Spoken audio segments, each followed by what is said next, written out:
Olá, sejam muito bem-vindos! O meu nome é Carol Carminati e eu sou criadora e apresentadora do programa Mídias e Marcas. E hoje a gente vai trazer para vocês a segunda parte da nossa palestra não definitiva sobre criatividade. E se você perdeu o episódio anterior ou quer rever o conteúdo que já foi passado, é só você acessar aqui embaixo o nosso endereço do canal do YouTube, que lá tem todos os episódios completos para você desfrutar. Então bora lá para mais conhecimento?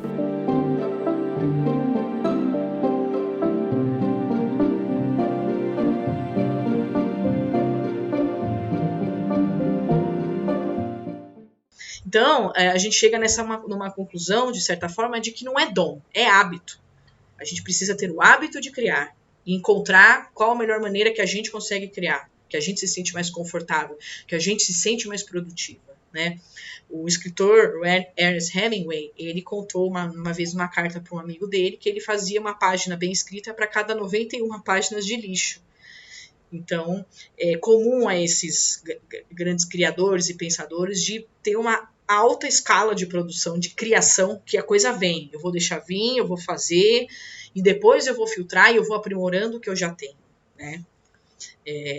Então, isso é um conceito muito bacana da gente explorar, da gente investigar nesse nosso dia a dia, né? O quanto de coisas que a gente já deixou em algum momento por a gente ter essa visão de que não é para mim, eu não sou dom, não tenho esse dom, né? Eu não consigo executar. A atividade ela vai nascer de um exercício, de uma prática intensa. Então ela é fitness, então ela tem que estar em forma da melhor maneira possível que a gente conseguir encontrar. A criatividade ela tem que ser um hábito nosso, saudável, assim como é dormir, ter um sono regular, né, caminhar, tomar água, ler livro, brincar com seus filhos, falar com as suas amigas, tomar uma taça de vinho, dançar, enfim, tudo isso são, né, pilares que constroem essas nossas forças interiores. E a criatividade é uma delas. Ela não é um dom que está ali direcionado para uma pessoa X que está ali, né, como é que fala? Uma pessoa que foi ali agraciada pelo dom do talento, ali, entendeu? Ela executou pra caramba para chegar onde ela tá. Então, a gente poder colocar a criatividade como esse conceito fitness, de saúde, né, de boa forma. Então, existe esse ciclo, né, aqui, uma continuidade é mais uma construção do que um ciclo, né, de uma construção de movimento, que eu acho que é muito orgânico, então tem muitas caudas, muitas terminações, que é justamente, né, o movimento de você fazer inspiração, motivação, ação, reação, inspiração de novo, aí você tem a motivação. Então a gente pode cultivar, né, esse caminho de construção de ideias, né, onde a gente sempre precisa partir de uma inspiração, de uma ideia que a gente se motive a fazer para entrar em ação, para ter uma reação sobre ela, ou seja, a gente ter um real feedback sobre ela, né? Saber de que forma ela impactou e de que forma a gente pode melhorar para a gente se inspirar de novo e se motivar a fazer. Então, essa é uma ideia de como a gente pode colocar em prática isso no nosso dia a dia. E aí eu trago aqui uma frase do Mark Manson, ele é autor de um livro que ficou bem famoso, também falando sobre autenticidade, criatividade, desse boom aí do mercado, que fala que se você não tiver motivação para fazer uma mudança importante na sua vida, faça alguma coisa, apenas faça, né? Qualquer coisa, na verdade. Então, aproveite a reação a essa ação como uma forma de se começar a motivar. Então, assim como a Yumi disse, né? De qualquer forma, começa a fazer, porque algum resultado você vai ter, e dentro disso você vai ter alguma percepção para você se motivar a continuar. Mas você precisa fazer, e não ficar nesse mundo do conhecimento, das coisas armazenadas, né? E realmente colocar em prática. E aí, outro conceito que eu trago, que eu acho bem interessante, que eu também já acompanhei alguns autores falando, é sobre essa questão da criatividade não ser linear e nem temporal, ou seja, ela não tem uma característica tão exata como outros tipos de ações que a gente faz no nosso dia a dia, né? Então, ela não tem essa ordem que a gente consegue colocar numa caixinha ou determinar dentro de um certo prazo, vamos dizer assim, né? Por que eu falo isso? Porque tem duas frases que a gente pode analisar aqui, que o verbo criar é um verbo difícil, né? Eu até queria saber de vocês, a opinião de vocês, se é um verbo que vocês geralmente utilizam nesse contexto, né? Eu vou criar isso agora, eu vou criar isso até às 8 da noite.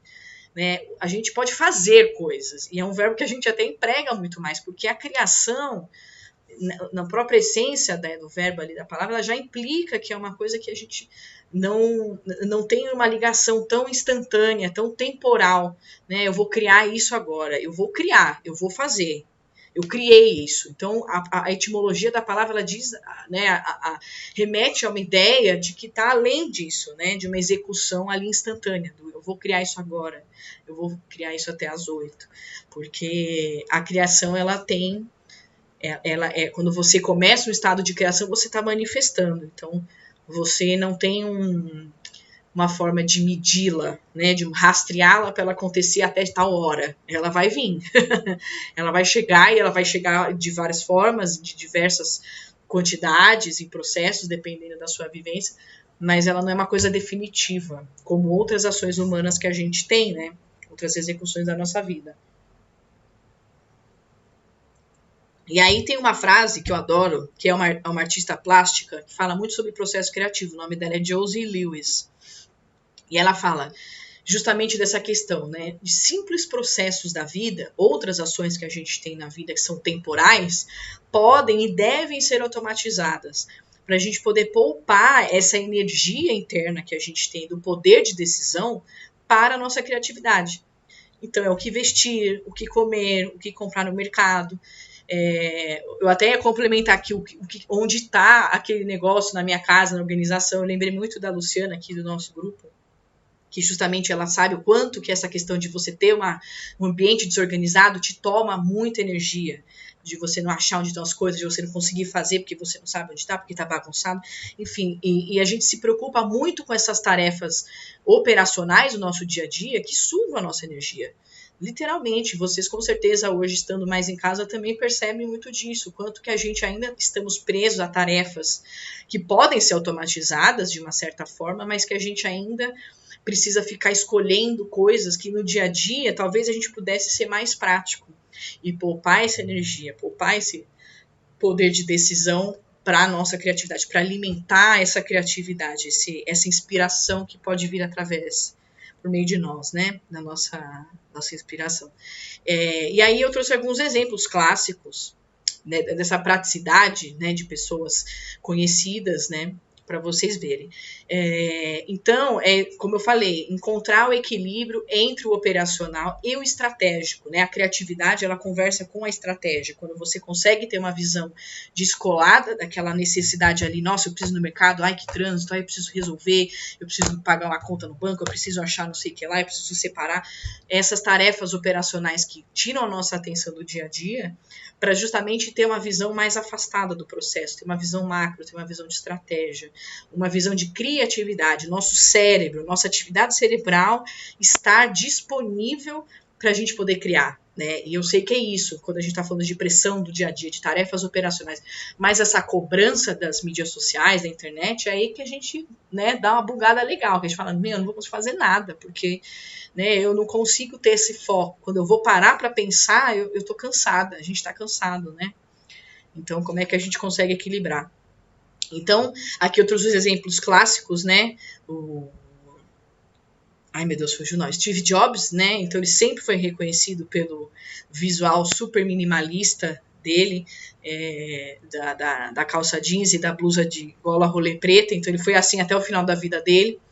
E ele já falava isso, justamente que ele não queria se preocupar no dia a dia com o que ele ia vestir, com o que ele ia comer, então ele decidiu o look que ele gostava, que ele ficava confortável, e assim ele foi, né? Existe uma economia criativa que ele fez aí durante esses processos da vida, né? E também, óbvio, um trabalho de você ter uma marca registrada, né? Uma questão de visual, de look, né? Aí a Rosana também pode falar um pouco a escolha do armário, né? A Jennifer Aniston também, eu trouxe um exemplo aqui de uma mulher que ela, né, tem todo a fama, sex symbol, a queridinha da América, né? Super bem, super em forma, e ela tá sempre no básico, né? Ela também gosta, né, a garota do jeans, também sempre está com jeans, variações de jeans. Então, são pessoas que decidiram ter algumas decisões mais práticas na vida, por mais que elas pudessem ter pessoas, né, inclusive da condição deles, que são pessoas que podem ter esse tempo até para decidir, mas elas não querem, elas preferem, né, fazer escolhas mais práticas, fazer escolhas que elas sofram menos no dia a dia, né, que a gente gaste menos tempo. E a nossa querida Mônica, a Mônica também é uma menininha que sempre poupa o tempo dela para ir brincar, para fazer as aventuras dela, né? Eu não sei se foi com esse foco que o Maurício de Souza criou, né? Nessa questão de executar para a criatividade, é mais uma questão de identidade, mas é uma brincadeira aqui para trazer mesmo essa questão do quanto a gente pode simplificar a nossa vida, a nossa tomada de decisões, e ser feliz com isso, né? Isso se tornar uma identidade nossa, uma parte da nossa rotina, que a gente consiga se sentir confortável, que a gente consiga se sentir inspirados a criar, principalmente. Então, já que estamos falando de inspiradas, trouxe aqui para vocês algumas inspirações de processos criativos de pessoas famosas também, porque a gente tem essa curiosidade, é uma coisa que está, né, aí no nosso radar, e que podem trazer também algumas visões diferentes para vocês explorarem.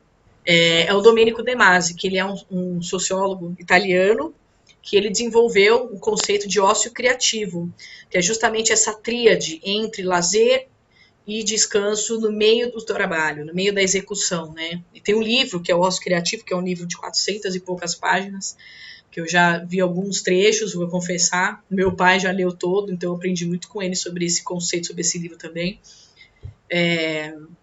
E ele traz justamente esse equilíbrio, porque a gente não precisa de todas essas horas somente para executar trabalho. É muito mais inteligente a gente triangular entre uma noção de lazer, aquilo que te traz prazer, aquilo que te traz a recompensa de tudo aquilo que a gente está fazendo, no sentido da nossa vida, e o descanso, que é justamente essencial para a gente repor, né, todos os sinais, a energia vital do nosso corpo também, e a nossa atividade cerebral, né, que é o principal que a gente está trazendo aqui. Então ele tem um trabalho muito bacana, estudos, palestras acerca disso, se vocês também quiserem explorar. Uma outra referência é a Agatha Christie. Eu fiquei sabendo desse fato bem curioso dela, né, ela que foi autora de diversos livros policiais, né, desses romances de suspense, de terror, né, e a escritora gostava de comer maçãs enquanto estava em sua banheira analisando fotos de assassinatos. Então, ela contou que esse era um processo que dava um extremo prazer para ela e inspirava ela depois a escrever aí os romances, né, as histórias. Então, achei bem curioso também. Um outro processo que a gente tem aqui, que é bem famoso, né, por ele ser extremamente criativo e fora da caixinha, é o Salvador Dalí. O Salvador Dalí, antes de pintar, ele fazia o processo de cochilo vertical. Então, ele justamente gostava de transitar entre o sono e a vigília, né, essas camadas de descanso, de sono. O Salvador Dalí, ele gostava de ficar sentado, né, de dormir na vertical ali numa poltrona, colocar uma colher na mão, segurando, junto com um prato embaixo. Então, a hora que ele começava a cair no sono, a colher caía da mão, fazia o barulho, ele acordava e começava a pintar o que vinha na mente dele. Então, ele foi um dos mestres da arte do inconsciente, né, porque todos nós temos sonhos loucos, todos nós temos 1000 conteúdos, que até no dia a dia, às vezes, pelo nosso cansaço, a gente não consegue nem se lembrar, mas todos nós temos atividade cerebral de sonhos, né, de inspirações. As conexões de sonhos são justamente esses recortes de vários tipos de repertório que a gente vai acumulando ao longo da nossa vida. E às vezes, quando a gente pré-condiciona o cérebro a isso, é que a gente consegue ter essas ideias mais incríveis, né? O pessoal fala, dorme com a ideia que amanhã você acorda com a inspiração. Algumas de vocês já podem ter ouvido falar, alguns de vocês. Então, é justamente porque a gente está brincando com esse universo do inconsciente, né? E para ele era uma fonte de inspiração, de trabalho. Então, ele ficava nesse subconsciente das ideias, onde tinham vários recortes neurais ali, de ideias, de imagens, de sons, de texturas, acordava e fazia a obra dele. Sempre foi ferramenta. A gente é que foi na nossa sociedade moderna, a gente foi se desconectando disso, né? Mas exatamente, o sonho sempre foi essa ferramenta, porque é onde a gente se conecta com esse outro mundo que a gente vive, né? Então, é daí que vem o que eu vou falar também no próximo slide, que é justamente quando a gente desliga esse lado racional. Essa que é uma das grandes sacadas também da criatividade. É quando a gente se permite entrar numa zona em que a gente não precisa ter o controle absoluto. Porque o controle absoluto de fato não existe, né? Mas porque a gente consegue acessar um painel de ideias muito mais rico quando a gente está imerso, né? Quando a gente está nos sonhos, quando a gente está transitando aí entre esse sonho e essa vigília, ou seja, a gente está mais vulnerável a esse tipo de informação, esse tipo de ideia, de inspiração. Muito legal, Lu, é isso mesmo.